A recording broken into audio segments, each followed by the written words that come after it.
ঢাকা মহানগর 16 সালে বৃদ্ধি করছে সরকার। আগে ছিল 129 বর্গ কিলো, বর্তমানে 270 বর্গ কিলো। 16টা ইউনিয়ন 16 সালে আমার জেলা থেকে কাইটা মহানগর বৃদ্ধি করছে। তাহলে জেলার যে এরিয়া দেখায় আপনি আমাকে রেজিস্ট্রেশন দিলেন, সেই জায়গায় কাইটা মহানগর চলে গেল, যার কারণেই আমি 2 থেকে 3 হাজার গাড়ি মহানগরে চালানোর জন্য দাবি করতেছি। তো এই কথাটা আমাদের উপদেষ্টা সাহেব, যোগাযোগ উপদেষ্টা শোনার পর উনি জরুরি চিঠি করছে বিআরটিতে যে এই বিষয়টা আপনি একটু দেখেন, এটার মতামত দেন। পরবর্তীতে আমরা বিআরটির চেয়ারম্যানের কাছে গেলে বিআরটির চেয়ারম্যান আমাদেরকে বলে যে তাহলে আপনারা গাড়ি তো আমাদের জেলায় দেওয়া আছে 12,000, আপনারা কোন গাড়ি চালাইতে চাচ্ছেন? আমরা বলছি ধন্যবাদ, আমাদের যে গাড়িগুলোর ট্যাক্স ভ্যাট সরকারকে আয়কর পরিপূর্ণ দিচ্ছি আমরা, তার সংখ্যা মনে হয় বিআরটিতে আছে 2700-র মতো। তো আমরা এখান থেকে যে গাড়িগুলোর পরিপূর্ণ আয়কর ট্যাক্স ভ্যাট দিই সেই গাড়িগুলোই মহানগরে চালাতে চাচ্ছি। বাকি যে গাড়িগুলা 12,000 থেকে 9,000-এর মতো, তারা জীবনে একবার রেজিস্ট্রেশন করে নিয়ে গেছে, সরকারকে আয়কর ট্যাক্স ভ্যাট কোনো কিছু তারা দেয় না। 12 বছর 14 বছর তাদের কাগজে দেখবে। তো আমরা যারা শহরে বসবাস করি আমাদের কাগজগুলো পারফেক্ট, এই জন্যই তাহলে চেয়ারম্যান সাহেব আমাকে বললেন যে তাহলে আপনি তালিকা দেন।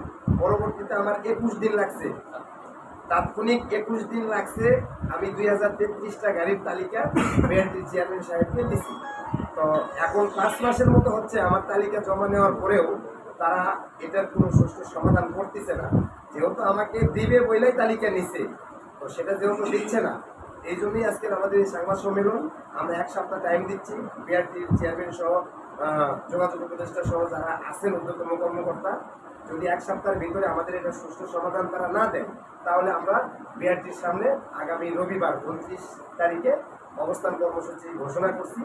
লাগাতার যতদিন পর্যন্ত আমাদের এই দাবি তারা না মানবে, ততদিন পর্যন্ত বিআরটির সামনে সকাল 10টা থেকে বিকাল 5টা পর্যন্ত অবস্থান কর্মসূচি আমরা আজকে ঘোষণা করছি। এই হলো মূল বিষয়। ধন্যবাদ। ঢাকা মহানগর 16 সালে বৃদ্ধি করছে সরকার। আগে ছিল 129 বর্গ কিলো, বর্তমানে 270 বর্গ কিলো। 16টা ইউনিয়ন 16 সালে আমার জেলা থেকে কাইটা মহানগর বৃদ্ধি করছে। তাহলে জেলার যে এরিয়া দেখায় আপনি আমাকে রেজিস্ট্রেশন দিলেন, সেই জায়গায় কাইটা মহানগর চলে গেল, যার কারণেই আমি 2 থেকে 3 হাজার গাড়ি মহানগরে চালানোর জন্য দাবি করতেছি।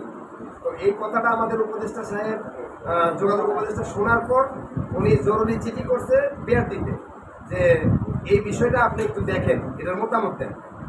পরবর্তীতে আমরা বিআরটির চেয়ারম্যানের কাছে গেলে বিআরটির চেয়ারম্যান আমাদেরকে বলে যে তাহলে আপনারা গাড়ি তো আমাদের জেলায় দেওয়া আছে 12,000, আপনারা কোন গাড়ি চালাইতে চাচ্ছেন? আমরা বলছি ধন্যবাদ, আমাদের যে গাড়িগুলোর ট্যাক্স ভ্যাট সরকারকে আয়কর পরিপূর্ণ দিচ্ছি আমরা, তার সংখ্যা মনে হয় বিআরটিতে আছে 2700-র মতো।